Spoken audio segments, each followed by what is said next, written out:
அல்லேலூயா. கர்த்தருடைய பரிசுத்தமுள்ள நாமத்துக்கு மகிமை உண்டாவதாக. परमेश्वर के नाम की महिमा होवे.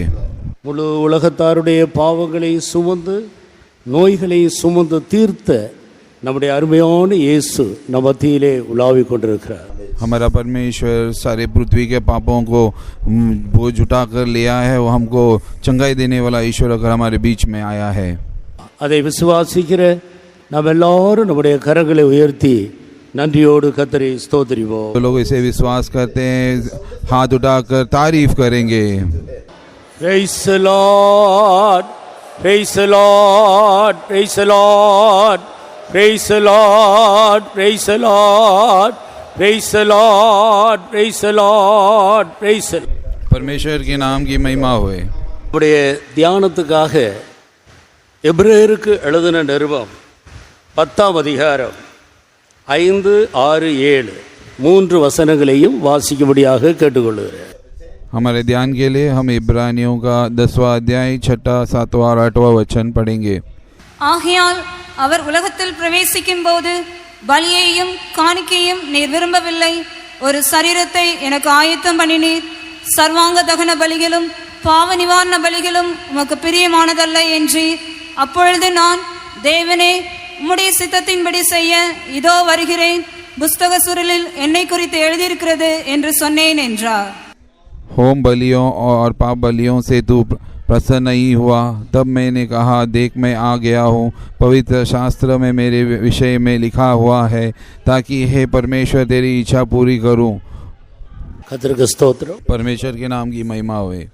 இங்கே கர்த்தராகிய இயேசு இந்த உலகத்தில் பிரவேசிக்கும் போது அவர் பிதாவை நோக்கி சொன்ன வார்த்தையை குறித்து நாம் இங்கே வாசிக்க கேட்டு. यहाँ में हम पढ़ते हैं कि जब यीशु मसीह इस पृथ्वी में आया, तब वो अपने पिता को कहा, जब वो इस पृथ्वी में उतर आया, பிதாவே நீர் எனக்கு ஒரு சரீரத்தை ஆயத்தம் பண்ணினீர். परमेश्वर तूने मेरे लिए एक शरीर को तैयार किया है.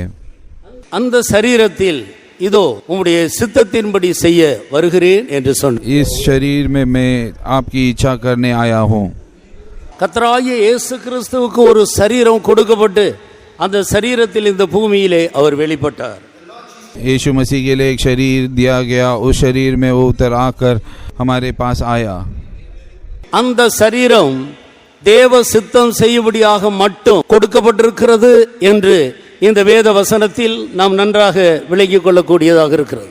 हम इस वचन से समझ पाते हैं कि ये शरीर परमेश्वर का इच्छा करने के लिए दिया गया था.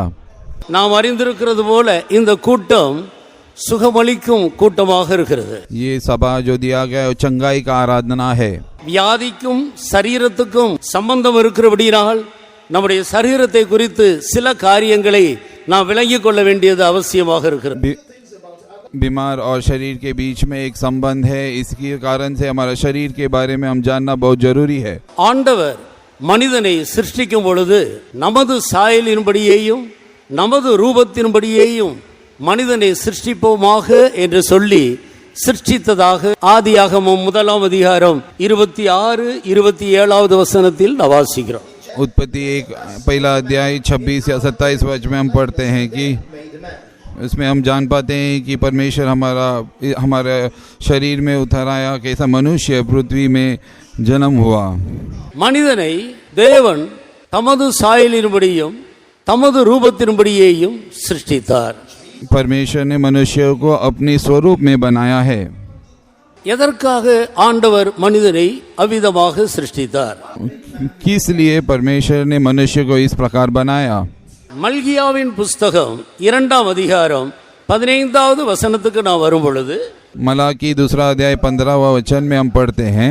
मलाकी 2 अध्याय 17वां वचन में हम पढ़ते हैं, தேவ பக்தியுள்ள ஒரு சந்ததியை பிறப்பிக்கும்படியாக ஆண்டவர் மனிதனை சிருஷ்டித்ததாக அந்த வசனம் தெளிவாக நமக்கு எடுத்துக்காட்டு. 15 परमेश्वर ने मनुष्य को उत्पन्न किया ताकि वे परमेश्वर का मर्जी को पूरा करें.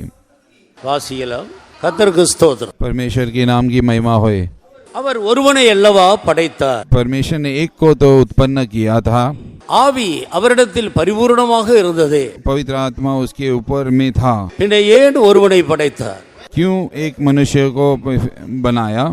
தேவ பக்தியுள்ள சந்ததியை பெரும்படியாகத்தானே, ताकि एक परमेश्वर की जाति को उत्पन्न करे। தேவ பக்தியுள்ள ஒரு கூட்ட ஜனங்களை ஆண்டவர் பிறப்பிக்கும்படியாக மனிதனை சிருஷ்டித்தார். मनुष्य का एक जाति परमेश्वर का जाति होकर बदलने के लिए मनुष्य को बनाया। இந்த நோக்கத்தோடு அந்த மனிதனை சிருஷ்டித்து அவர்களை ஆணும் பெண்ணுமாக சிருஷ்டித்து ஏதேன் என்னும் தோட்டத்தில் வைத்தார். इस कारण से परमेश्वर ने उसको मनुष्य पुरुष और स्त्री होकर उत्पन्न करके आदिन बगीचा में रखा। அவர்கள் தேவ பக்தியுள்ள ஒரு சந்ததியை பிறப்பிக்க வேண்டும்.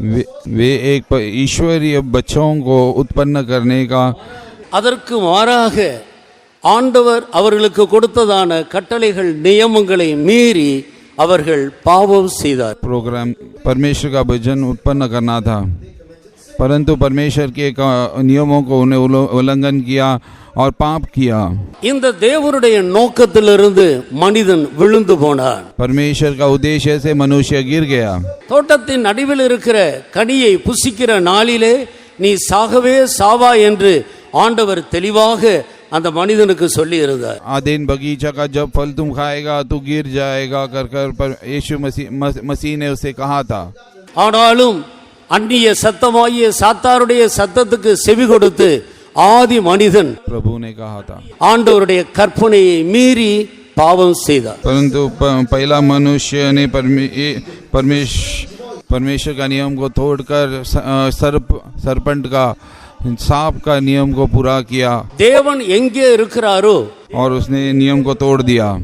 அங்கே மனிதனும் இருக்க வேண்டும் என்பதுதான் ஆண்டவர் மனிதன் மேல் வைத்த பெரிய நோக்கமாக இருக்கிறது. परमेश्वर का एक ही उद्देश्य है कि मनुष्य परमेश्वर के स्थान में रहना चाहिए।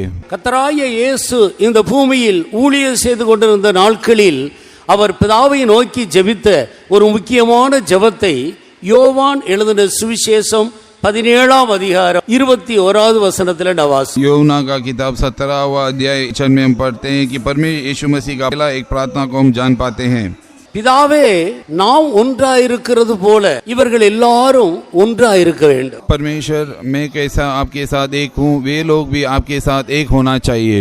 நீர் என்னிலேயும் நான் உம்மிலேயும் இருக்கிறது போல இவர்கள் எல்லாரும் நம்மில் ஒன்றாயிருக்க வேண்டும். जैसे आप मेरे जीवन में हैं वैसे वे लोग भी आपके अंदर में एक होना चाहिए।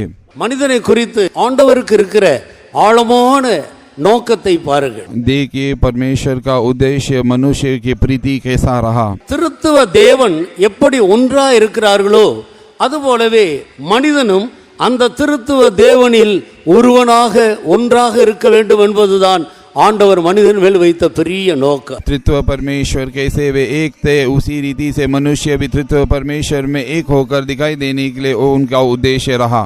நாம் எல்லாரும் நம்முடைய கரங்களை உயர்த்தி நம்முடைய அருமை ஆண்டவர் நம்ம மேல் வைத்த இந்த பெரிய நோக்கத்துக்காக நன்றியுள்ள இருதயத்தோடு கொஞ்ச நேரம் கர்த்தரை ஸ்தோத்திரிப்போம். आइए हमारे हाथों को उठाते हुए परमेश्वर का उद्देश्य हमारे जीवन में जो परमेश्वर रखा है उसके लिए हम तारीफ करेंगे। Praise the Lord, praise the Lord. Praise the Lord, praise the Lord, praise the Lord, praise the Lord, praise the Lord, praise the Lord, praise the Lord, praise the Lord, praise the Lord, praise the Lord, praise the Lord. Praise the Lord, praise the Lord. Hallelujah, hallelujah, hallelujah, hallelujah, hallelujah. கர்த்தருடைய நாமத்துக்கு மகிமை உண்டாகட்டும். परमेश्वर के नाम की महिमा होवे। ஆதி மனிதனோ இந்த நோக்கத்திலிருந்து விழுந்தார். मनुष्य पहला मनुष्य इस उद्देश्य से गिर गया।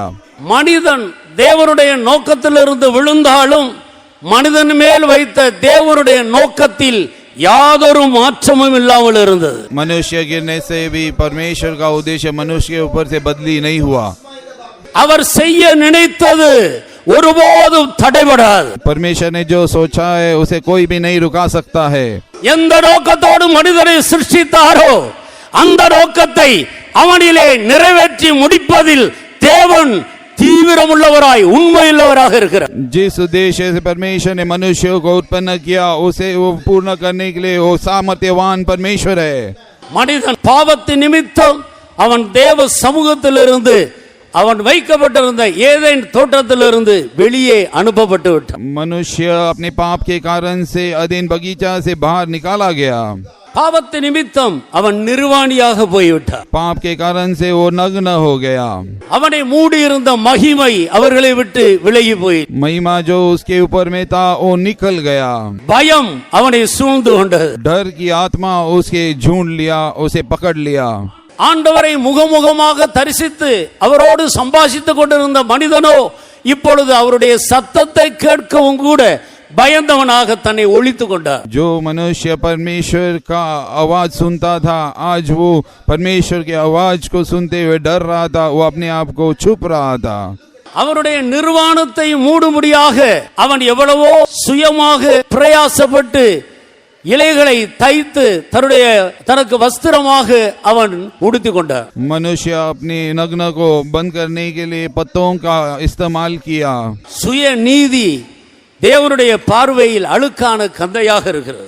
धार्मिकता, मनुष्य का धार्मिकता एक कूड़ा कचरा होकर परमेश्वर के आगे दिखाई दिया. ஆண்டவரோ ஒரு ஆட்டுக்குட்டியை அடித்து அவனுக்கு வஸ்திரத்தை உண்டு பண்ணி தோல் உடையை கொடுத்து அவனை தோட்டத்திலிருந்து வெளியே அனுப்பினார். परमेश्वर ने एक मेमना को काटते उसका चमड़ा को मनुष्य के नग्न को ढक कर अधीन बगीचा से बाहर रख दिया. உனக்காக ஒரு ஆட்டுக்குட்டி அடிக்கப்படும். एक मेमना आपके लिए मारा गया है. உன்னுடைய நிர்வாணத்தினின்று நீ விடுதலையாக்கப்பட்டு நல்ல வஸ்திரம் உடுத்துகிறவனாய் மாறுவாய். आपकी नग्नता को ढकने के लिए परमेश्वर ने एक मेमना का चमड़ा देकर आपको जयवंत बनाया है. நீ இழந்து போன மகிமையை மீண்டும் பெற்றுக்கொள்ளுவாய். जो महिमा तूने खोया है वो आप फिर से पाएंगे. எந்த நோக்கத்தோடு உன்னை சிருஷ்டித்தேனோ அந்த நோக்கத்தில் மறுபடியும் உன்னை கொண்டு வந்து நிறுத்துவேன். जो उद्देश्य परमेश्वर ने आपके जीवन में रखा है उसी स्थिति में आपको वापस ले आएगा. இவைகள் எல்லாவற்றுக்கும் முன் அடையாளமாக ஆண்டவர் தோல் உடைகளை உண்டு பண்ணி அவனை அனுப்பி வைத்தார். इसके कारण से परमेश्वर ने मनुष्य को आगे भेजकर उसे एक चमड़ा का वस्त्र देकर आगे भेज दिया है. அருமையானவர்களே, மனிதன் விழுந்தபோது அவன் பல வல்லமைகள் அவனை ஆண்டு கொண்டது. जब मनुष्य गिर गया सारे अंधकार के सामर्थ्य उसे हिलाने लगा. அதில் முதல் வல்லமைதான் பாவம். पहला सामर्थ जो है पाप है. பாவம் மனிதனை ஆண்டு கொண்டது. पाप मनुष्य के ऊपर राज करने लगा. வியாதி மனிதனை ஆண்டு கொண்டது. बीमारी मनुष्य के ऊपर राज करने लगा. சாபம் மனிதனை ஆண்டு கொண்டது. श्राप मनुष्य के ऊपर राज करने लगा. துக்கம் மனிதனை ஆண்டு கொண்டது. दुख मनुष्य के ऊपर राज करने लगा. பலவீனங்கள் மனிதனை ஆண்டு கொண்டது. कमजोरियां राज करने लगा. பலவிதமான பாரங்கள் கவலைகள் மனிதனை ஆண்டு கொண்டது. कई बोझाएं और दुख मनुष्य के ऊपर राज करने लगे. மரண பயம் மனிதனை ஆண்டு கொண்டது. मृत्यु का डर मनुष्य को राज करने लगा. அவனுக்கு நித்தியமான ஒரு மரண தண்டனை அவன் மேல் சுமத்தப்பட்டது. अनंतन के लिए एक मरण उसके ऊपर में आ गया. இவைகள் எல்லாமே பாவத்தின் விளைவுகள் என்பதை நாம் விலகிக் கொள்ள வேண்டும். हम समझना चाहिए ये सब कारण जो है पाप है. பாவத்தின் நிமித்தம் இவ்வளோ பெரிய அடிமைத்தனத்துக்குள்ளாக மனிதன் தள்ளப்பட்டு விட்டான். पाप के कारण से मनुष्य इस स्थिति में आ पहुंचा है. தாவீது தன்னுடைய நிலவரத்தை சொல்லும்போது நான் உளையான சேற்றில கிடக்கிறேன் என்று சொல்லுகிறார். दाऊद राजा ऐसा कहता है कि मैं पाप के कीचड़ में दलदल में फंसा हुआ हूँ. என்னை அவர் தூக்கி எடுத்து கண்மலையின் மேல் நிறுத்தி வைத்திருக்கிறார். मुझे उसमें कीचड़ से बाहर निकालते हुए ऊंचे पर्वत में रखा है. ஒரு புது பாட்டை அவர் என் நாவிலே வைத்திருக்கிறார். एक नया गीत को मेरे मुख में रखा है. புது பாட்டு என்று சொல்லும்போது பழைய பாட்டு ஒன்று இருக்கிறது என்பதை நான் விலகிக் கொள்ளுகிறேன். नया गीत कहने से पुराना गीत भी एक है कर हम समझ जाना चाहिए. பாட்டு மனிதனுடைய ஜீவியத்தை காட்டுகிறது. गीत मनुष्य के जीवन को दिखलाता है. விழுந்து போன ஒவ்வொரு மனிதனுடைய பழைய பாட்டு என்று சொல்லுவது எது? गिरा हुआ मनुष्य का जो गीत क्या है? நான் உளையான சேற்றுக்குள்ள கிடக்கிறேன். मैं कीचड़ में गिरा हुआ हूँ. பயங்கரமான குழியில கிடக்கிறேன். मैं खड्डे में दिखाई देता हूँ. என்னை விடுவிப்பார் ஒருவரும் இல்லை. मुझे छुटकारा देने वाला कोई भी नहीं है. என்னுடைய நாற்றம் எனக்கே சகிக்க முடியவில்லை. मेरा जो दुर्दशा, मेरी गंदगी मुझे ही बांस मारती है. யார் என்னை விடுதலையாக்க கூடும்? कौन मुझे छुटकारा देगा? துக்கம், கவலை, கண்ணீர் இவைகளெல்லாம் தான் பழைய பாட்டு. दुख, समस्या और आंसुएं, ये पुराना गीत का एक दिखाई देता है. இன்றைக்கும் பாவத்தில் ஜீவிக்கிற ஒவ்வொரு மனிதனும் பாடுகிற பாட்டு இவைகளாகவே இருக்கிறது. जो लोग मृत्यु में मरते हैं, जो पाप में मरते हैं, उनका ये पुराना गीत दिखाई देता है. மனிதனுடைய ஜீவியம் எவ்வளவு ஒரு கேவலமான இடத்துக்கு வந்துவிட்டது. मनुष्य का जीवन किस रीति से ऐसा पहुंच चुका है. எவ்வளவு பெரிய நோக்கத்தோடு ஆண்டவர் மனிதனை சிருஷ்டித்தார். कितने बड़े महान उद्देश्य से परमेश्वर ने इस मनुष्य को उत्पन्न किया था. அவன் எங்கே இருக்க வேண்டியவன்? वो कहाँ में रहना चाहिए था. அவன் எதை நோக்கி முன்னேறி செல்ல வேண்டியவன்? वो किसे देखकर, किस लक्ष्य को देखकर वो आगे बढ़ना चाहिए था. ஆனால் இப்பொழுதோ அவன் எங்கே விழுந்து கிடக்கிறார்? परंतु अब वो कहाँ में गिर पड़ा है. அருமையான தேவனுடைய ஜனமே, प्यारे परमेश्वर के लोगों, இப்படி விழுந்து கிடக்கிற இந்த மனிதனுடைய ஜீவியத்தை மாற்றும்படியாகத்தான் கர்த்தராகிய இயேசு மனிதனாக வந்தார். ऐसे मनुष्य को जो गिरा पड़ा है, उस मनुष्य को बदलने के लिए यीशु मसीह मनुष्य के रूप में आया है. மனிதனுடைய பழைய ஜீவியத்தை மாற்றி அவனுக்கு ஒரு புதிய ஜீவிய கொடுக்கும்படி புதிய ஜீவனுமான ஒரு மார்க்கத்தை திறக்கிறவராக இயேசு இவ்வுலகத்துக்கு வந்தார். मनुष्य का पुराना जीवन को बदलकर और नया जीवन देकर सच्चाई के रास्ते में चलने के लिए परमेश्वर ने मनुष्य के रूप में धारण किया. எந்தெந்த வல்லமைகள் எல்லாம் மனிதனை ஆண்டு கொண்டதோ அந்த எல்லா வல்லமைகளையும் கர்த்தராகிய இயேசு தன்மேல் எடுத்துக்கொண்டார். जो जो सामर्थ्य मनुष्य के जीवन में काम करता था, यीशु मसीह ने अपने आप पर ले लिया. இது நிமித்தம் தான் கர்த்தராகிய இயேசு அடிக்கப்படுகிற ஆட்டுக்குட்டியாக இந்த பூமியில் தன்னை ஒப்பு கொடுத்தார். इस कारण से यीशु मसीह ने एक बलिदान हुआ मेमना के समान समर्पण किया. முதலாம் பேதுரு 2ஆம் அதிகாரத்தில் நாம் வாசிக்கும் பொழுது, पहला पत्रस 2वां अध्याय में हम जपते हैं 24வது வசனத்தில் நாம் பாவங்களுக்கு செத்து 24वां वचन में हम पढ़ते हैं, நீதிக்கு பிழைத்திருக்கும்படிக்கு அவர்தாமே நம்முடைய பாவங்களை தம்முடைய சரீரத்தில் சிலுவையின் மேல் சுமந்தார்.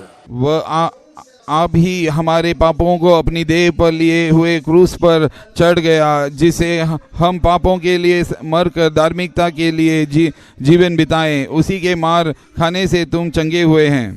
கர்த்தராகிய இயேசு மனிதனுக்காக செய்து முடித்தவைகளை விசுவாசித்தால் மட்டும்தான் நாம் அவருடைய நன்மைகளை, ஆசீர்வாதங்களை பெற முடியும். मनुष्य परमेश्वर जो उसके लिए किया है, यदि वो विश्वास करने से ही वो आशीष प्राप्त कर सकता है. உன் விசுவாசம் உன்னை ரட்சிக்கும். आपका विश्वास आपको उद्धार देगा. உன் விசுவாசத்தின்படியே உனக்கு ஆக கடவுள். आपका विश्वास के द्वारा ही आपका जीवन में क्रिया होगी. நீ விசுவாசித்தால் தேவனுடைய மகிமையை காண்பாய். यदि आप विश्वास करोगे तो परमेश्वर का महिमा को आप देख पाओगे. விசுவாசம் இல்லாமல் தேவனுக்கு பிரியமா இருப்பது கூடாத காரியம். विश्वास नहीं रहने से आप परमेश्वर को खुश नहीं कर सकते हैं. அவர்களுடைய அவிசுவாசத்தை நிமித்தம் ஆண்டவர் அற்புதங்களை செய்யாதபடி அந்த இடத்தை விட்டு அவர் கடந்து போனார். उनके अविश्वास के कारण से परमेश्वर अद्भुत काम नहीं कर पाए. இயேசுவின் மேல் நான் வைக்கிற விசுவாசத்தின் அடிப்படையில் தான் இந்த சாயங்கால வேளையில் ஆண்டவர் நம்மை ஆசீர்வதிக்க போகிறார். परमेश्वर के ऊपर में जो विश्वास हम रखते हैं, उसी रीति से परमेश्वर हमें चंगाई देगा. விசுவாசம் கேள்வியினால் வரும், கேள்வி தேவனுடைய வார்த்தையினால் வரும். विश्वास जो है सवाल के द्वारा आएगा और विश्वास जो है सुनने से आएगा. அருமையானவர்களே, ஆண்டவருடைய வார்த்தையை நாம் எந்த அளவுக்கு கேட்டு அதை ஏற்றுக்கொள்கிறோமோ அதை பொறுத்து தான் நமக்குள்ள விசுவாசம் உண்டாகும். परमेश्वर का वचन को हम जितना सुनते हैं और विश्वास करते हैं, उतना परमेश्वर का चंगाई हमारे जीवन में होगी. நீங்கள் விசுவாசிக்கும்படி தேவனுடைய வார்த்தைகள் உங்களுக்கு அறிவிக்கப்படும். आप विश्वास करना चाहिए, इसीलिए परमेश्वर का वचन आपको सुनाया दिया जा रहा है. இந்த வார்த்தையை எத்தனை பேர் விசுவாசிக்கிறோம்? ये वचन को कितने लोग विश्वास करते हैं? கர்த்தராகிய இயேசு என் பாவங்களை அவருடைய சரீரத்திலே சுமந்தார். परमेश्वर यीशु मसीह ने मेरे पापों को उसके शरीर में जख्म से उसने उठा लिया है. நாம் பாவங்களுக்கு செத்தவர்களாய் காணப்படும்படியாக நம்முடைய பாவங்களை தம்முடைய சரீரத்தில் கர்த்தராகிய இயேசு சிலுவையின் மேல் சுமந்து தீர்த்தார். हम पाप में हम मरे हुए दिखाई देना चाहिए, इस कारण से हमारे पापों को कलवारी क्रॉस पर क्रूस के ऊपर परमेश्वर ने ले लिया है. ஆனபடியால் எத்தனை பேர் அதை விசுவாசிக்கிறோம்? कितने लोग इसे विश्वास करते हैं?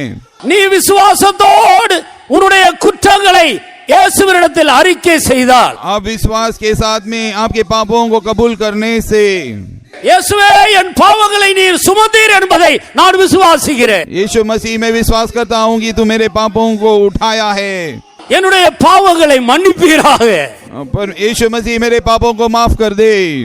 தேவனே என் பேரில் கிருபையாயிரும் என்று சொல்லி ஒரு மனிதன் தேவ ஆலயத்தின் கடைசி ஓரத்தில் நின்று கதறினான். एक मनुष्य मंदिर के आखिरी में खड़ा रहकर परमेश्वर से कहा, हे यीशु मसीह मुझे दया, मेरे ऊपर में दया कर, நான் பாவி, मैं एक पापी हूँ, என் பேரில் நீர் கிருபையாயிரும், मुझे दया कर.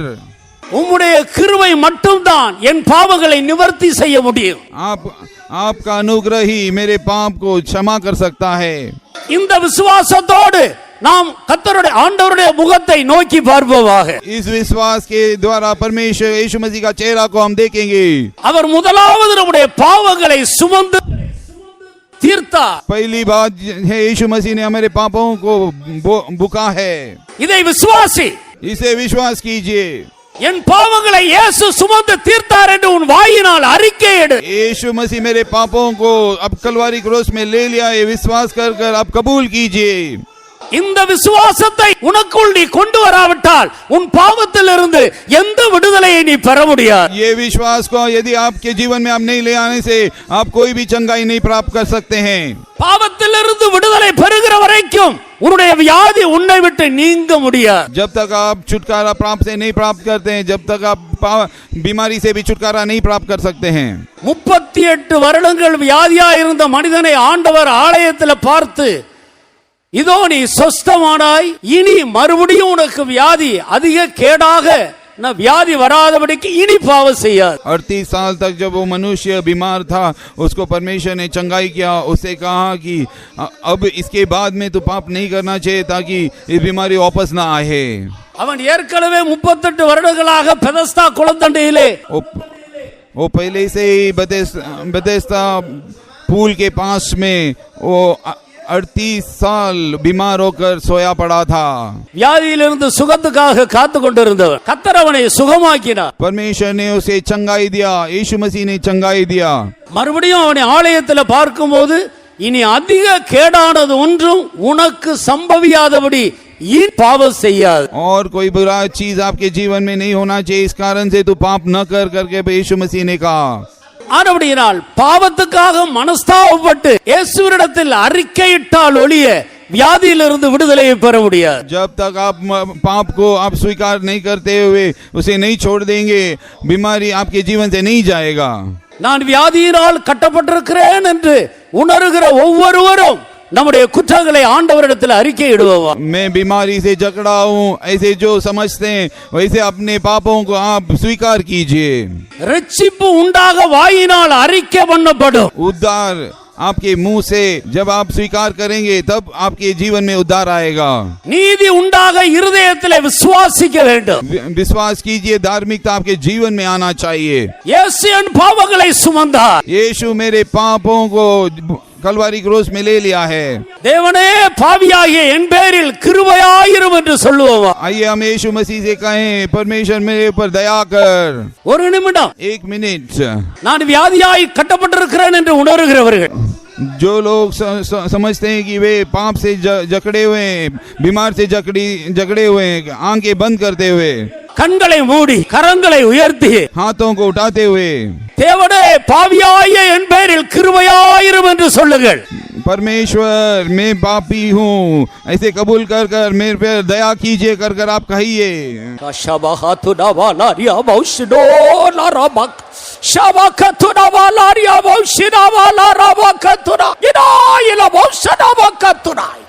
இருதயத்திலிருந்து பூமியில் ஜீவிக்கிற நமக்குள்ளிருந்து சத்தியம் முளைக்க வேண்டும். हमारा हृदय के भीतर से, इस पृथ्वी से सच्चाई हमारे जीवन से बाहर हमारे मुंह से उंडेलना चाहिए. நான் பாவி என்று சொல்லுவதுதான் ஒவ்வொரு மனிதருக்குள்ளிருந்து முளைக்க வேண்டிய சத்தியம். मैं एक पापी हूँ कर स्वीकार करना ही एक सच्चाई है. நமக்கு பாவம் இல்லை என்று சொல்வோமானால் நாம் பொய்யராக இருக்கிறோம். यदि हम कहते हैं कि हमारे जीवन में पाप नहीं है तो हम एक झूठे व्यक्ति हैं. சத்தியம் நமக்குள் இல்லை, सच्चाई हमारे जीवन में नहीं है. அப்படினால் சத்தியம் ஒவ்வொரு மனிதனும் பாவி என்று ஒத்துக்கொள்வதுதான் சத்தியம். सच्चाई का सच बात यह है कि जो मनुष्य अपने आप को पापी मानता है वही सच्चाई है. எப்பொழுது இந்த சத்தியம் உனக்குள்ளிருந்து புறப்படுகிறதோ அப்பொழுது தேவனுடைய கிருபை, அவருடைய நீதி தாழ பார்த்து உன்னை விடுவிக்கும். जब ये सच्चाई आपके जीवन से बाहर निकलता है, आपके मुंह से निकलता है, तब उसका दया आपके जीवन में आता है. நீ படுகிற எல்லா கஷ்டத்துக்கும் மூல காரணம் பாவம் என்பதை விலகிக் கொள்வோமாக. आपका सारे दुख का कारण पाप है. கண்களை மூடி கரங்களை உயர்த்தி பாவியாய என் பேரில் கிருபையாயிரும் என்று முழு இருதயத்தோடு முழு பலத்தோடு சொல்லுவோம். आंखें बंद करते हुए, हाथे उठाते हुए कहें, यीशु मसीह मैं एक पापी हूँ, मुझ पर दया कर. தேவன் இருதயத்தை காண்கிறார். परमेश्वर आपके हृदय को देखता है. நீ உண்மையோடு மெய் மனஸ்தாபத்தோடு நான் பாவி என்று ஒத்துக்கொள்வாயானால் இன்னொரு நாளைக்கு அல்ல இப்பொழுதே அவருடைய கிருபை உன்னை நீதிமானாக மாற்று. आप सच्चाई के रीति से कहिए, यीशु मसीह मैं एक पापी हूँ, अंगीकार कीजिए. उनका अनुग्रह आपको सच्चाई और धार्मिक मनुष्य बदलता है. இதோ கர்த்தருடைய கிருபை ஒவ்வொருவர் மேலே இறங்கி கொண்டிருக்கிறது. परमेश्वर का अनुग्रह हर एक के ऊपर में उतर आ रहा है. விசுவாசிப்போமா, विश्वास कीजिए, கர்த்தரை துதிப்போமாக. परमेश्वर को तारीफ कीजिए, स्तुति कीजिए.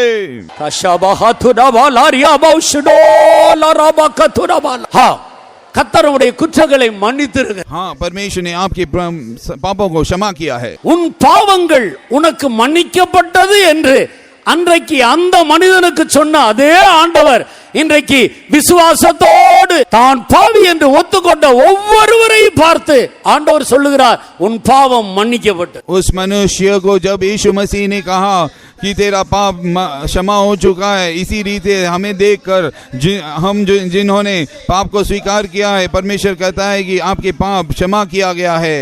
சந்தேகப்படாதீர்கள், संदेह न कीजिए. இயேசு உன் பாவங்களை மன்னித்திருக்கிறார். यीशु मसीह आपका पाप को क्षमा किया है. இயேசு உன் பாவங்களை மன்னித்திருக்கிறார். यीशु मसीह ने आपके पाप को क्षमा किया है. இயேசு உன் பாவங்களை மன்னித்திருக்கிறார். यीशु मसीह ने आपके पाप को क्षमा किया है. கர்த்தருடைய நாமத்துக்கு மகிமை உண்டாகட்டும். परमेश्वर के नाम की महिमा हुए. இரண்டாவது, வியாதி மனிதனை ஆண்டு கொண்டது. दूसरी बात, बीमारी मनुष्य के ऊपर जीत पाती है. இந்த வியாதியையும் கர்த்தராகிய இயேசு தன்மேல் ஏற்றுக்கொண்டார். इस बीमारी को भी यीशु मसीह ने अपने ऊपर में ले लिया. மத்தேயு எழுதின சுவிசேஷம் मत्तयु का किताब 8 அதிகாரம் 17வது वचनத்தை வாசிப்போம். 8वां अध्याय 17वां वचन में हम पढ़ते हैं, ताकि जो वचन यशायाह भविष्यद्वक्ता के द्वारा कहा गया था वह पूरा हो. उसने आप हमारी दुर्बलताओं को ले लिया और हमारी बीमारियों को उठा लिया. परमेश्वर की नाम की महिमा हुए. கர்த்தருக்கு ஸ்தோத்திரம். கர்த்தராகிய இயேசு இந்த பூமியில் மனிதனாக வெளிப்பட்டு என்னவெல்லாம் செய்வார் என்பதை தீர்க்கதரிசி முன் அறிவித்திருந்தார். यीशु मसीह मनुष्य के रूप लेकर क्या क्या करेगा कर यशायाह भविष्यद्वक्ता ने कहा है. தன்னை குறித்து சொல்லப்பட்ட எல்லாவற்றையும் கர்த்தராகிய இயேசு நிறைவேற்றிக் கொண்டே வந்தார். यीशु मसीह के बारे में क्या क्या कहा था वो सब पूरा यीशु मसीह करते आया. மனிதனுடைய பலவீனங்களை அவர் ஏற்றுக்கொண்டார், நோய்களை அவர் சுமந்தார். मनुष्य का कमजोरियों को अपने ऊपर में ले लिया, बीमारियों को भी अपने ऊपर ले लिया. எத்தனை பேர் இதை விசுவாசிக்கிறோம்? कितने लोग इसे विश्वास करते हैं? விசுவாசியாவிட்டால் விடுதலையை காண முடியாது. यदि आप विश्वास नहीं करेंगे तो आप परमेश्वर के महिमा को नहीं देख पाएंगे, चंगाई नहीं देख पाएंगे. என் பலவீனங்களை இயேசு ஏற்றுக்கொண்டார். मेरे दुर्बलताओं को यीशु मसीह ने ले लिया है. என் நோயை இயேசு சுமந்தார். मेरे बीमारी को यीशु मसीह ने ले लिया है. விசுவாசத்தோடு இதை அறிக்கையிட்டுக் கொண்டே இருங்கள். உன் நோய் உன்னை விட்டு நீங்கி போ. विश्वास करते हुए कबूल करते रहिए, आपके बीमारी आपके जीवन से निकल जाएगा. என் பலவீனங்களை இயேசு ஏற்றுக்கொண்டார். मेरे दुर्बलताओं को यीशु मसीह ने ले लिया है. என் நோய்களை இயேசு சுமந்து விட்டார். मेरे बीमारियों को यीशु मसीह ने ले लिया है. இதை விசுவாசிக்கிற மாத்திரத்தில் உன் நோய் உன்னை விட்டு நீங்கி அது இயேசுவின் மேல் போய் சேரும். जैसे आप विश्वास करते हैं आपका बीमारी यीशु मसीह के ऊपर चला जाएगा. கர்த்தராகிய இயேசுவை சிலுவையில் தொங்கிக் கொண்டிருக்கிற இயேசுவை உற்று பாருங்கள். देखिए यीशु मसीह कलवारी क्रॉस के ऊपर लटक रहा है. इस दृश्य को देखिए. இதோ உனக்குள் என்னென்ன வியாதி இருந்ததோ அந்த வியாதி எல்லாம் அவர் மேல் இருக்கிறது. आपके अंदर में जो जो बीमारी था अभी सब वो बीमारी यीशु मसीह के ऊपर में है. கர்த்தருடைய வார்த்தை வானமும் பூமியும் ஒளிந்தாலும் ஆண்டவருடைய வார்த்தை ஒளியாது. पृथ्वी और आकाश डल जाएगी परमेश्वर का वचन नहीं टलेगी. என் வியாதி என்னை விட்டு போய்விட்டது. मेरा बीमारी मेरे जीवन से निकल चुका है. இதோ என் வியாதி இயேசுவின் மேல் இருக்கிறது. मेरा बीमारी यीशु मसीह के ऊपर में है. தைரியமாய் விசுவாசத்தோடு இந்த வார்த்தையை அறிக்கையிடுங்கள். धैर्य के साथ विश्वास के साथ इस वचनों को अपने मुंह से कहिए. என் வியாதி எனக்குள் இல்லை. मेरा बीमारी मेरे जीवन में नहीं है. என் வியாதி இயேசுவின் மேல் இருக்கிறது. मेरा बीमारी यीशु मसीह के ऊपर में है. இயேசு என்னை குணமாக்கி இருக்கிறார். यीशु मसीह ने मुझे चंगाई किया है. சொல்லுங்கள், இயேசு என்னை சுகமாக்கி இருக்கிறார். कहिए यीशु मसीह ने मुझे चंगाई किया है. கரபாக துடபாக துடாய் சினபாக துடபாக துடா ஷபாக துடவாலாரி சினபாக துடவாலாரியா மாத்துடாய். இயேசு என்னை குணமாக்கி இருக்கிறார். यीशु मसीह ने मुझे चंगाई किया है. அவருடைய தழும்புகளால் நான் குணமாகிறேன். उसके कोड़े खाने से मैं चंगाई पाता हूँ. இதை சொல்லிக் கொண்டிருக்கும் பொழுது अनेकருடைய வியாதி உங்களை விட்டு அகன்று போகிறது. जैसे आप कबूल करते हैं आपके बीमारी सारे लोगों के जीवन की बीमारी हट रही है. இதோ கர்த்தருடைய சுகமாக்கி இருக்கிறார். यीशु मसीह ने आपको चंगाई किया है. வியாதி உன்னிலே இல்ல. बीमारी आपके जीवन में नहीं है. आप बीमार नहीं है. அதை இயேசு சுமந்து விட்டார். यीशु मसीह ने उसे ले लिया है. நீ வியாதியிலிருந்து விடுதலை பெற்றுக் கொண்டாய். आप बीमारी से छुटकारा प्राप्त किए हैं. நீ சுகம் ஆனாய். आप चंगाई प्राप्त किए हैं. நீ சுகம் ஆகிவிட்டாய். आप चंगाई हो चुके हैं. கர்த்தருடைய சுகமாக்கி விட்டார். यीशु मसीह ने आपको चंगाई किया है. இனி நீ வியாதியஸ்தன் அல்ல. अभी आप बीमार नहीं है. இயேசு என்னை குணமாக்கி விட்டார். यीशु मसीह ने मुझे चंगाई किया है. இந்த விசுவாசத்தில் உறுதியாயிருங்கள். इस विश्वास में आप दृढ़ कीजिए. பிசாசு உன்னை வஞ்சிக்க பார்ப்பார். शैतान आपको धोखा देगा. இல்லை, இன்னும் உனக்குள்ள வியாதி இருக்கிறது என்று அவர் சொல்லுவார். शैतान कहेगा कि तेरे जीवन में बीमारी अभी भी है. சாத்தானுடைய வார்த்தையை நம்பாதிருங்கள். शैतान के वचनों को आप विश्वास नहीं कीजिए. ஆண்டவருடைய வார்த்தையை அப்படியே விசுவாசிப்பவர். परमेश्वर के वचन को आप विश्वास कीजिए. நான் குணமாகிவிட்டேன். मैं चंगाई प्राप्त किया है. இயேசு என்னை சுகமாக்கி விட்டார். यीशु मसीह ने मुझे चंगाई किया है. இயேசு என்னை சுகமாக்கி விட்டார். यीशु मसीह मुझे चंगाई कर दिया है. இயேசு என்னை சுகமாக்கி விட்டார். यीशु मसीह मुझे चंगाई कर दिया है. திரும்ப திரும்ப தைரியமாய் சொல்லுங்க. बार बार फिर से धैर्य के साथ कहिए.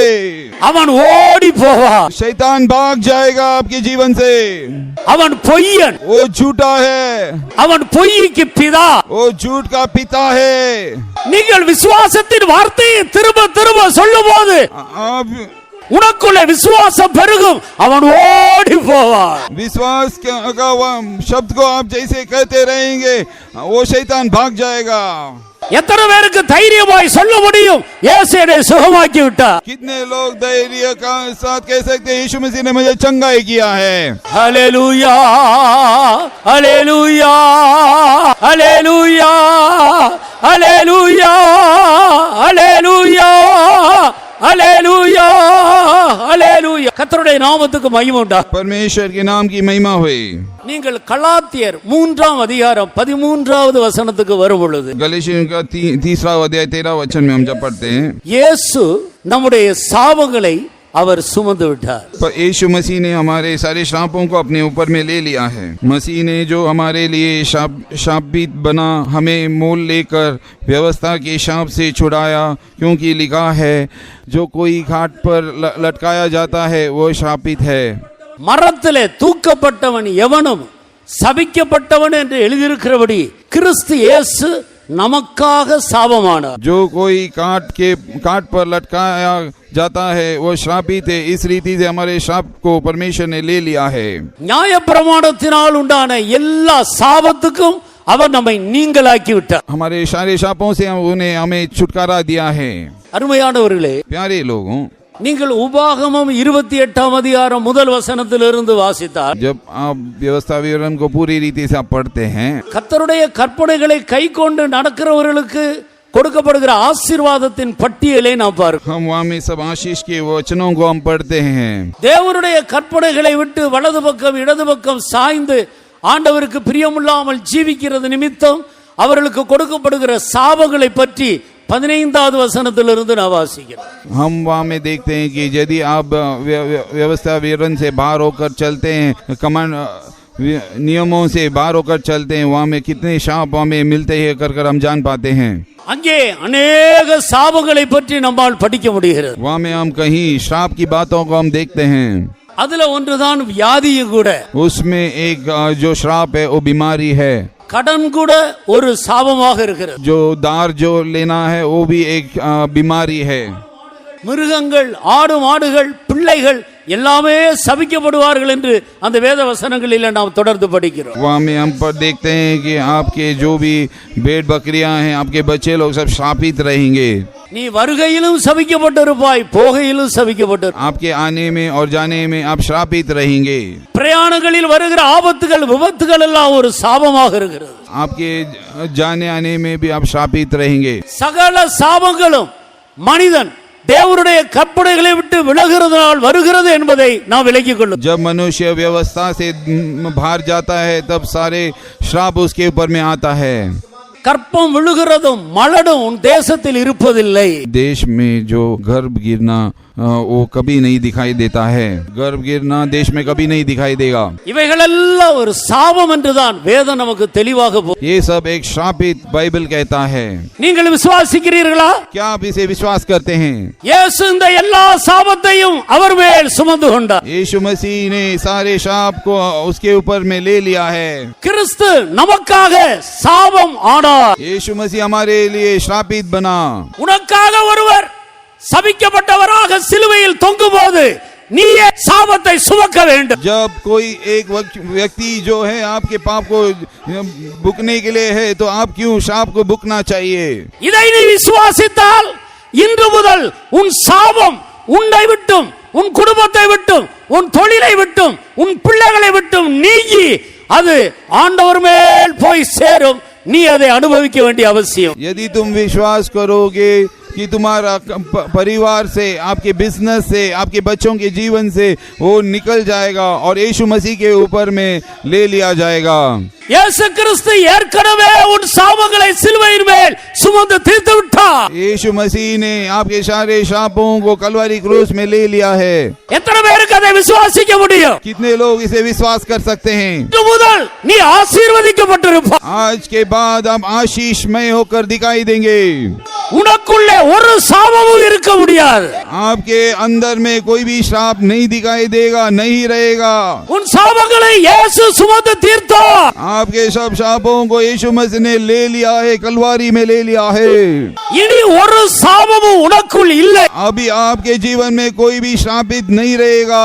வாயை திறந்து தைரியமாய் சொல்லுங்க. मुंह खोल कर धैर्य के साथ आप कहिए, என் சாபம் இயேசுவின் மேல் இருக்கிறது. मेरे श्राप यीशु मसीह के ऊपर में है.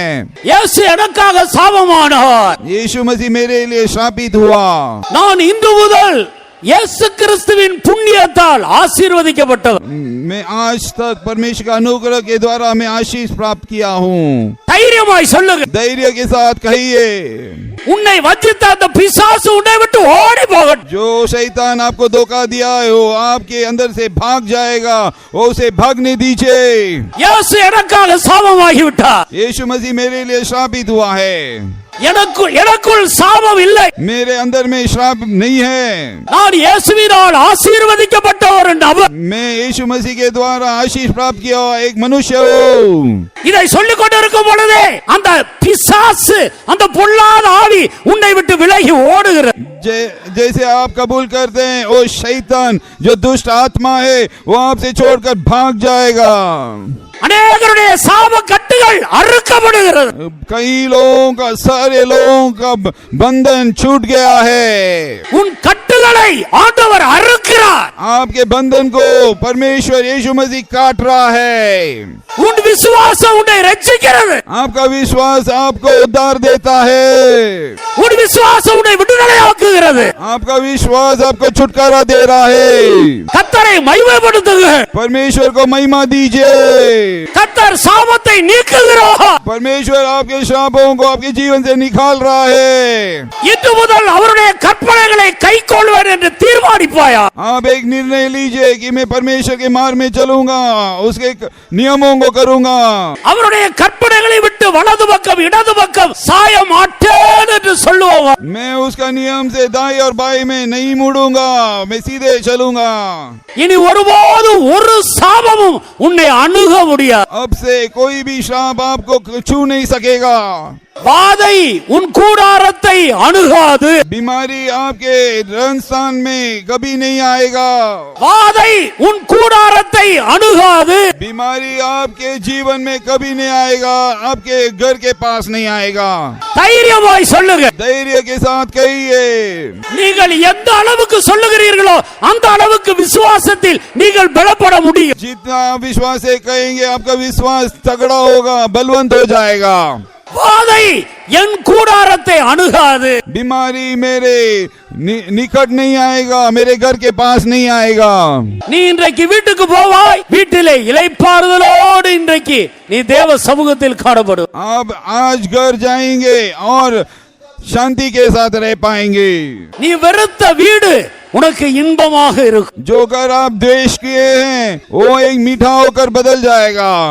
எந்த வீடு சரியில்லை, இதை விற்க வேண்டும் என்று நீ யோசித்தாயோ அதே வீடு நல்ல வீடு என்று சொல்லி அதிலே நீ குடியிருப்பாய். जो घर अच्छा नहीं है उसे मैं बिक्री कर दूंगा, बेच दूंगा, उसी घर अच्छा होकर हो जाएगा और एक आशीष हो जाएगा.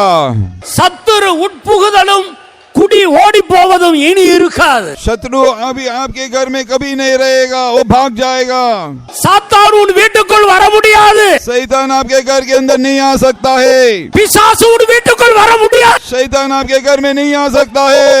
இயேசு உன் வீட்டிலே வாசம் பண்ணுவார். यीशु मसीह आपके घर में रहेगा. நீ வெறுத்த வீடு உனக்கு இன்பமாய் இருக்கும். जो घर आप द्वेष करते हैं वो मीठा होकर रहने लायक हो जाएगा. சாபங்கள் உன் வீட்டை விட்டு நீங்கி போயிற்று. श्राप आपके घर से निकल चुका है. நீ இயேசுவுடைய பிள்ளையாக மாறி இருக்கிறாய். तू यीशु मसीह का बच्चा हो चुका है, पुत्र हो चुका है.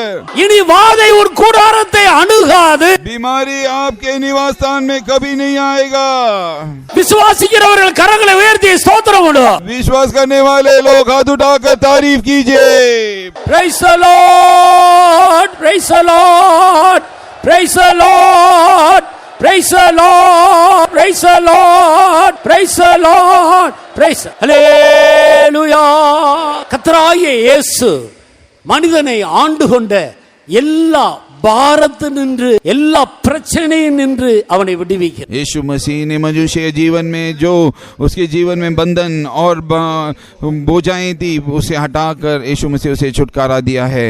நீங்கள் 68வது சங்கீதம் 19வது வசனத்தை வாசிக்கும் பொழுது भजन संगीता 68 का நம்முடைய பாரங்களை சுமந்து நம்மை இரட்சிக்கிற தேவன் அவரே என்று நம்பார். वचन हम जब पढ़ते हैं, धन्य है प्रभु जो प्रतिदिन हमारे बोझ उठाता है, वह हमारी उद्धार करता परमेश्वर है. அது அப்படி அல்ல, ஒவ்வொரு நாளும் நம்முடைய பாரங்களை அவர் சுமந்து நம்மை விடுவிக்கிற தேவன் அவரே. ऐसा नहीं कहा है कि हमारे सारे बोझाओं को लेकर हर एक दिन हमें बोझ उठाता है, ऐसा नहीं लिखा है. கிறிஸ்துவ ஜீவியம் எவ்வளவு இனிமையான ஜீவி. देखिए मसीह जीवन कितना सुंदर है. நம்முடைய பாரங்களை எல்லாம் இயேசு சுமந்து கொள்ளுகிறார். हमारे सारे बोझों को यीशु मसीह लेता है.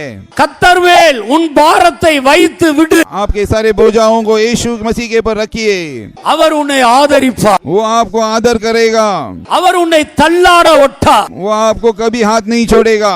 பாரத்தை வைத்து விடுங்கள். आपके बार वजन को यीशु मसीह के ऊपर रख दीजिए. நம்மில் अनेகர் பாரங்களை கர்த்தர் மேல் வைத்து விட்டு நான் ஒரு பக்கம் அதை பிடித்து கொண்டே இருக்கிறோம். हम हमारे बोझाओं को परमेश्वर के ऊपर छोड़ते हैं, परंतु एक हाथ में हमें उसे पकड़ के रखते हैं. அது நம்முடைய முழுமையான விசுவாசம் அல்ல. वो पूरा विश्वास नहीं है, அது சந்தேகத்தோடு கூடிய விசுவாசம். वो एक संदेह करने वाला विश्वास है. ஆனபடியினால் முழுமையாக கர்த்தரிடத்தில் வைக்காதபடியினால் ஆண்டவர் நம்முடைய பாரத்திலிருந்து நம்மை விடுவிக்க கூடாதவராக இருக்கிறார். इस कारण से वो पूरी रीति से हमें छुटकारा नहीं दे पा रहा है. நீங்கள் ஒரு 2000 ரூபாய் நோட்டை உண்டியல்ல போடும்போது முழுவதும் அந்த ஹோல்ஸுக்குள்ள போட்டுவிட்டு ஒரு மூலையில கொஞ்சம் நீங்கள் அதை பிடித்திருந்தாலும் அது உண்டியல்ல போட்டதல்ல, அது உங்களுடைய கையில தான் இருக்கு. जब आप एक 2000 का नोट लेकर बॉक्स में डालते, दान पेटी में जब डालते हैं, जब यदि एक कॉर्नर को आप पकड़ लेते हैं तो पूरी रीति से आप उसे नहीं डाले हैं. நீங்கள் முழுமையாக விட்டால் மட்டும்தான் அது உண்டியலுக்குள் போய் விழும். आप पूरी रीति से उसके छोड़ने से ही वो दान बॉक्स में घुस जाएगा. நாம் நம்முடைய பாரங்களை கர்த்தர் மேல் வைத்த பிறகு ஒரு சுண்டி வரலாறு கூட அதை நாம் தொடக்கூடாது. हम जब हमारे बोझाओं को यीशु मसीह के ऊपर छोड़ देते हैं तब हम उसे थोड़ा भी छूना नहीं चाहिए. நாம் கர்த்தர் மேல் வைக்கிறோம் என்று சொன்னாலும் நாம் அதை பிடித்துக் கொண்டு இருக்கிறபடியினால் முழுவதும் அவர் மேல் விட்டு விடாதபடியினால் அவர் அதை சுமக்க முடியவில்லை. हम परमेश्वर से कहते हैं कि हमने मेरे सारे बोझों को परमेश्वर के ऊपर रख दिया, परंतु एक कॉर्नर में हम उसे पकड़ कर रखते हैं. इसकी वजह से परमेश्वर भी हमारे जीवन में काम नहीं कर पाता है. கர்த்தர் மேல் பாரத்தை வையுங்கள், அதை விட்டுவிடு. परमेश्वर के ऊपर में आपके बोझाओं को रखिए और उसे छोड़ दीजिए. கர்த்தரிடத்தில் சொன்ன பிறகு இளைப்பாறுதலோடு இருங்கள், ஏற்ற வேளையில் அவர் அதை நிறைவேற்றுவார். परमेश्वर के ऊपर में उस बोझाओं को छोड़ दीजिए और सही समय में परमेश्वर उसे पूरा करेगा. உன்னுடைய பாரங்கள் பிரச்சனைகளினாலே உனக்கு இளைப்பாறுதல் இல்லை, அது நிமித்தம் பல வியாதி உன்னை ஆண்டு கொண்டிருக்கு. आपका बोझ समस्याओं के कारण से आपके जीवन में शांति नहीं है, समाधान नहीं है, इसके वजह से बीमारी आपके जीवन में राज करता है. எத்தனை பேர் இங்கே பாரங்களோடு வந்திருக்கிறோம்? कितने लोग बोझ के साथ आए हुए हैं? பல வகையான பாரத்தோடு பிரச்சனையோடு பிள்ளைகள் மூலமாயிருக்கிற தொந்தரவுகள் கஷ்டங்களோடு எத்தனை பேர் இங்கே வந்து காணப்படுது? कितने लोग बोझ उठाकर अपने बच्चों के कारण से, आपके परिवार के कारण से इस जगह में आए हुए हैं. பாரங்களினால் இளைப்பாறுதல் இல்லாமல் இருக்கிறவர்கள் கரங்களை உயர்த்து. बोझ के जिसके जीवन में बोझ है और आराम नहीं है, ऐसे लोग हाथ उठाइए. கண்களை மூடுவோமா? आंखें बंद कीजिए. நம்முடைய பாரங்கள் பிரச்சனைகள் எதெல்லாம் உங்களுக்கு இருதயத்தில் பாரமாக இருக்கிறதோ அவைகள் எல்லாவற்றையும் ஆண்டவர் மேல் வைப்போமா? आपका हृदय में जो भी बोझा है उसे सब यीशु मसीह के ऊपर रख दीजिए. ஆண்டவர் சொன்னார், லௌகீக கவலைகளினால் உங்கள் இருதயம் பாரமுடையாதபடி எச்சரிக்கையாயிருங்கள். यीशु मसीह ने कहा कि दुनियादारी के वजह से आपका हृदय बोझ नहीं होना चाहिए. எல்லா பாரங்களையும் கர்த்தர் மேல் ஒவ்வொன்றாக ஆண்டவரிடத்தில் வைத்து விடுங்கள். सारे भार को यीशु मसीह के ऊपर रखिए, एक एक कर रखिए. வேகமாக சீக்கிரமா எல்லா பாரங்களையும் கர்த்தர் மேல் வைத்து விடுங்கள். जल्द से सारे बोझाओं को यीशु मसीह के ऊपर रख दीजिए. அதை வைத்து விட்டு விடுங்கள். उसे रखकर छोड़ दीजिए. இனி அதை குறித்து பாரப்படாதே. के बाद अब उसे कभी चिंता न कीजिए. அதை மற்றவரிடத்திலே பாரமாக இருக்கிறது என்று சொல்லாதே. दूसरे लोगों से आपका बोझा ये बोझा है कर न कहिए. நீ எதை விசுவாசிக்கிறாயோ அதை சொல். जो आप विश्वास करते हैं वो उसे कहिए. எனக்கு பாரம் இல்லை, अब मेरे जीवन में कोई बोझा नहीं है. என் பாரங்கள் பிரச்சனைகளை இயேசு சுமந்து கொண்டார். मेरे बोझाओं को, मेरे दुखों को यीशु मसीह ने अपने ऊपर ले लिया है. நான் அவர் மேல் வைத்து விட்டு விட்டேன். मैंने उसके ऊपर रख कर छोड़ दिया है.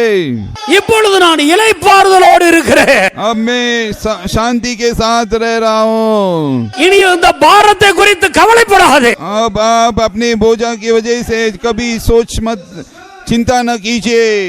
இயேசு நல்லவர். வருத்தப்பட்டு பாரம் சுமக்கிறவர்களை என்னிடத்தில் வாருங்கள், நான் உங்களுக்கு இளைப்பாறுதல் தருவேன் என்று சொன்னார். அப்படியே அவர் கொடுத்து கொண்டு இருக்கிறார். बोझ के दबे हुए लोग मेरे पास आओ और आराम पाओ, कहा हुआ यीशु मसीह ऐसा ही कर रहा है. இனி உனக்கு பாரம் இல்லை. अब आपके जीवन में बोझ नहीं है.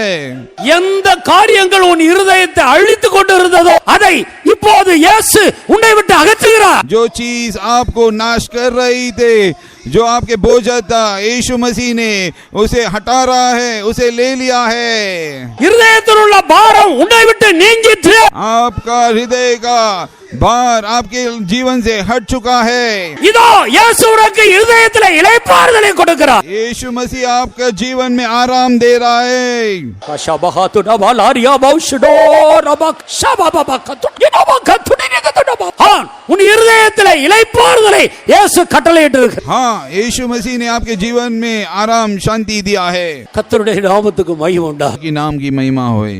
ஏசாயா தீர்க்கதரிசியின் புத்தகம் 53ஆம் அதிகாரத்துக்கு கடந்து 4வது வசனத்தை நான் வாசிக்கும் பொழுது 55वां अध्याय 4वां वचन हम पढ़ते हैं। நம்முடைய துக்கங்களை எல்லாம் அவர் சுமந்திருக்கிறார். क्या उन सब अनर्थकारियों को कुछ भी ज्ञान नहीं जो मेरे लोगों के வாசிங்க. खाते हैं, जैसे நம்முடைய துக்கங்களை அவர் சுமந்தார். उसने हमारे सारे दुखों को ले लिया है। ஆனபடியால் இயேசுவை விசுவாசிக்கிற ஒவ்வொரு மனிதனும் துக்கப்பட வேண்டிய அவசியம் இல்லை. निश्चय उसने हमारे सह लिया है और हमारे ही दुखों को उठा लिया है। இயேசுவை போல மாற வேண்டும் என்ற தேவனுக்கேற்ற ஒரு துக்கமே அல்லாமல் வேறு எந்த துக்கமும் हम दुख करना जरूरी नहीं है। நமக்குள் இருக்க வேண்டிய அவசியம் இல்லை. हमारे जीवन में परमेश्वर का दुख रहना चाहिए, दूसरा दुख हमारे जीवन में नहीं रहना चाहिए। இயேசு என் துக்கங்களை சுமந்தார் என்று எத்தனை பேருக்கு விசுவாசிக்க முடியும்? यीशु मसीह मेरे दुखों को ले लिया है, कितने लोग विश्वास कर सकते हैं? இனி உனக்கு துக்கம் இல்லை. अब आपके जीवन में कोई दुख नहीं है। உன் துக்கம் இருந்த இடத்தில் ஆண்டவர் உன்னை சந்தோஷத்தால் நிரப்புகிறார். आपका दुख को हटाकर परमेश्वर खुशी से भरता है। உன் துக்கம் சந்தோஷமாய் மாறும். आपका दुख खुशी में बदल जा चुका है। நீ மகிழ்ச்சியோடு கடந்து போவாய். आप खुशी के साथ आप जाएंगे। இனி ஒருபோதும் உன் வாழ்க்கையில் துக்கம் உன்னை மேற்கொள்ளாது. आपके जीवन में कभी दुख आपके ऊपर नहीं आएगा। எப்போதும் சந்தோஷம், हमेशा खुशी, எப்பொழுதும் சமாதானம், हमेशा शांति, எப்பொழுது இளைப்பாறுதல். हमेशा शांति और आराम। விசுவாசியர்கள் विश्वास कीजिए। இனி உனக்கு துக்கம் இல்லை என்று ஆண்டவர் சொல்லுகிறார். अब यीशु मसीह कहता है कि अब ये दुख नहीं है। எந்த துக்கமும் உன்னை மேற்கொள்ள முடியாது. कोई भी दुख आपके ऊपर जय नहीं प्राप्त कर सकता है। இயேசு உன் துக்கங்களை சுமந்து விட்டார். यीशु मसीह आपके दुख को ले लिया है। கரங்களை உயர்த்தி கர்த்தரை மகிமைப்படுத்துங்க. हाथों को उठाते हुए परमेश्वर की महिमा कीजिए। எனக்கு துக்கம் இல்லை, मेरे जीवन में दुख नहीं है, நான் துக்கத்தோடு வந்தேன். मैं दुख के साथ आया हूँ। என் இயேசு என் துக்கங்களை சுமந்து விட்டார். यीशु मसीह मेरे दुखों को ले लिया है। அவர் என்னை சந்தோஷத்தால் நிரப்பி விட்டார். वो हमारे जीवन को खुशी से भर दिया है। இதை நீங்கள் சொல்லும் பொழுது உங்களுக்குள் அவருடைய சந்தோஷம் பெருகிக் கொண்டே இருக்கும். जैसे आप कहते हैं यीशु मसीह का खुशी आपके जीवन में भर जाता है। கர்த்தருடைய துக்கங்களை சுமந்தபடியால் ஸ்தோத்திரிப்போம். परमेश्वर ने आपके दुखों को ले लिया, इसीलिए तारीफ करेंगे। ஹல்லேலூயா, Praise the Lord, praise the Lord. praise the Lord, praise the Lord, praise the Lord, praise the Lord. நம்முடைய அருமையான இயேசு, हमारा प्यारा यीशु நம்மை ஆண்டு கொண்ட மரணத்தையும் அதை குறித்த பயத்தையும் அவர் நீக்கி இருக்கிறார். हमारे मृत्यु जो हमारे जीवन में राज कर रहा था और जो पाप हमारे जीवन में था उसे परमेश्वर ने निकाल दिया है, भय को निकाल दिया है। இயேசுவை விசுவாசிக்கிறவர்களுக்கு மரண பயம் இல்லை. जो यीशु मसीह से विश्वास करते हैं मृत्यु का डर उनके जीवन में नहीं रहेगा। ரோமர் 5ஆம் அதிகாரம் 17வது வசனத்தை நான் வாசிக்கிறேன். का किताब 5वां अध्याय 17वां वचन में हम पढ़ते हैं। மரண பயத்தை, நம்மை ஆண்டு கொண்ட அந்த மரணத்தை இயேசு தன்மேல் சுமந்து கொண்டார். क्योंकि अब एक मनुष्य और अपराध के कारण मृत्यु ने उस एक ही மரணம் மனிதனை ஆண்டு கொண்டது. द्वारा राज्य किया, मृत्यु मनुष्य के ऊपर राज किया। இயேசு நமக்காக சிலுவையில் மரித்தபடியால் அந்த மரணத்தை அவர் சுமந்து கொண்டார். यीशु मसीह जब कलवारी क्रूस पर मृत्यु हुआ उसने हमारे मृत्यु को उसके ऊपर ले लिया। பாவத்தின் சம்பளமாகிய மரணம் இனி உனக்கு இல்லை. पाप का जो धर्म जो पाप है वो आपके जीवन में कभी नहीं रहेगा। பாவத்தை சுமந்த இயேசு அதனால் வருகிற தண்டனையாகிய மரணத்தையும் சுமந்து தீர்த்தார். यीशु मसीह ने उस दंड को अपने ऊपर में ले लिया। எபிரேயர் 2ஆம் அதிகாரம் 14வது வசனத்தை வாசிக்கும் பொழுது इब्रानियों का किताब 2 अध्याय 14वां वचन में हम पढ़ते हैं, ஜீவகாலமெல்லாம் மரண பயத்துக்குள் இருந்த மனிதனை விடுவிக்கும்படி இயேசு கிறிஸ்து மரண பயத்தினின்று மனிதனை விடுதலை. इब्रानियों के किताब में हम पढ़ते, यीशु मसीह ने हमको पाप से छुटकारा दिया ताकि हम मृत्यु के भय से हम छुटकारा प्राप्त कर सके. கர்த்தராகிய இயேசு மரணத்தினின்றும் மரண பயத்தினின்றும் நம்மை விடுதலையாக்கி இருக்கிறார். परमेश्वर ने हमें मृत्यु के भय से छुटकारा दिया है. நாம் எல்லாரும் நம்முடைய கண்களை மூடுவோம். हमारे आंखों को हम बंद करें. நமக்காக தொங்குகிற இயேசுவை நோக்கி பாருங்க. आइए हम यीशु मसीह को जो लटक रहा है कलवारी क्रॉस के ऊपर, हम उसे देखें. முடிந்தவர்கள் முழங்கால் படியிட்டு ஆண்டவருக்கு முன்பாக நம்மை தாழ்த்தி அவருக்கு நேராக நம்முடைய கண்களை உயர்த்துவோம். आइए हम घुटना टेक कर नम्र करते हुए हमारे आंखों को यीशु मसीह को देखें. வியாதியில் சுகமாவது தேவனுடைய சித்தமாக. परमेश्वर यीशु मसीह का मर्जी है कि आप सारे बीमारियों से छुटकारा प्राप्त करें, चंगाई प्राप्त करें. பாவத்தினின்று விடுதலையாக்கப்பட்டு பரிசுத்த ஜீவிய செய்வது தேவ சித்தம். पाप से आप छुटकारा पाते हुए पवित्र जीवन बिताना यीशु मसीह का मर्जी है. தேவ சித்தம் செய்யும்படியாகத்தான் நமக்கு ஒரு சரீரம் கொடுக்கப்பட்டிருக்கு. परमेश्वर एक शरीर दिया है ताकि परमेश्वर का मर्जी हम पूरा करें. எல்லாரும் கர்த்தர் நமக்கு தந்த சரீரத்தை ஆண்டவரே இதோ உம்முடைய சித்தம் செய்ய வருகிறேன் என்று ஒப்பு கொடுப்போமா. यीशु मसीह जो शरीर हमें दिया है उसे हम समर्पण करते हुए यीशु मसीह से कहें, हम तेरी इच्छा करने आ रहे हैं कर कहिए. எல்லாரும் கண்களை மூடி சிலுவையில் தொங்குகிற இயேசுவை நோக்கி பாருங்கள். सारे लोग अपने आंखों को बंद करते हुए यीशु मसीह जो कलवारी क्रूस में लटका हुआ है उसे देखिए. வனாந்தரத்தில் உயர்த்தப்பட்ட வெங்கல சர்ப்பமாக காணப்பட்ட அந்த வெங்கல சர்ப்பம் இயேசு கிறிஸ்து சிலுவையில் உயர்த்தப்பட்டதுக்கு நிழலாக இருக்கு. जो सांप का जो नक्शा, जो सांप का जो पीतल का नक्शा जब उठाया गया उसे देखते हुए बीमारी जब चंगाई हुआ, அதை நோக்கி பார்த்தவர்கள் விடுதலை பெற்றது போல இன்றைக்கு சிலுவையில் தொங்குகிற இயேசுவை நோக்கி பார்க்கிறவர்கள் வெட்கப்பட்டு போவதில்லை. उसे आप देखिए. इसी रीति से आप जब यीशु मसीह को कलवारी क्रूस में लटकते हुए देखेंगे तो आपका बीमारी चंगाई हो जाएगा. वे कभी लज्जित नहीं होंगे. தயவு செய்து யாரும் கண்களை திறக்காதீர்கள். कोई भी अपने आंखों को मत खोलिए. கண்களை மூடின வண்ணமாக சிலுவையில் தொங்குகிற இயேசுவை நோக்கி பாருங்கள். आंखों को बंद करते हुए यीशु मसीह को कलवारी क्रूस में लटकते हुए देखिए. அவர்கள் அவரை நோக்கி பார்த்து பிரகாசம் அடைந்தார்கள். वे लोग उसका देखते हुए उजाला हो चुके. அவர்கள் வெட்கப்பட்டு போகவில்லை. वे लोग कभी लज्जित नहीं हुए. இன்னைக்கு இயேசுவை நம்பி வந்த நீ வெட்கப்பட்டு போவதே இல்லை. यीशु को विश्वास करते हुए आए हुए लोग आप कभी लज्जित नहीं होंगे. வெட்கம் சாத்தானுக்குரியது. लज्जा शैतान का है. நீ வெட்கப்பட மாட்டாய். तुम लज्जित नहीं होंगे. இயேசுவை நோக்கி போ. यीशु को देखिए. இதோ சிலுவையிலிருந்து வல்லமை இறங்கி வருகிறது. देखिए कलवारी क्रॉस से आपके ओर एक सामर्थ्य आता है. கிருபை இறங்கி வருகிறது. अनुग्रह उतर आ रहा है. பாவ மன்னிப்பு இறங்கி வருகிறது. पाप की क्षमा उतर आ रही है. சுகம் ஆரோக்கியம் இறங்கி வருகிறது. चंगाई और आरोग्यता आपकी ओर आ रही है. ஆசீர்வாதங்கள் இறங்கி வருகிறது. आशीष उतर आ रहा है. நீ வெட்கப்படுவதில்லை. आप लज्जित नहीं होंगे. இயேசுவை பிரகாசிக்கிறார். यीशु आपको उजाला करता है. இயேசுவை பிரகாசிக்கிறார். यीशु मसीह आपको जिलाता है. இயேசுவை பிரகாசிக்கிறார். यीशु मसीह आपको जिलाता है. परमेश्वर आपको मदद करें.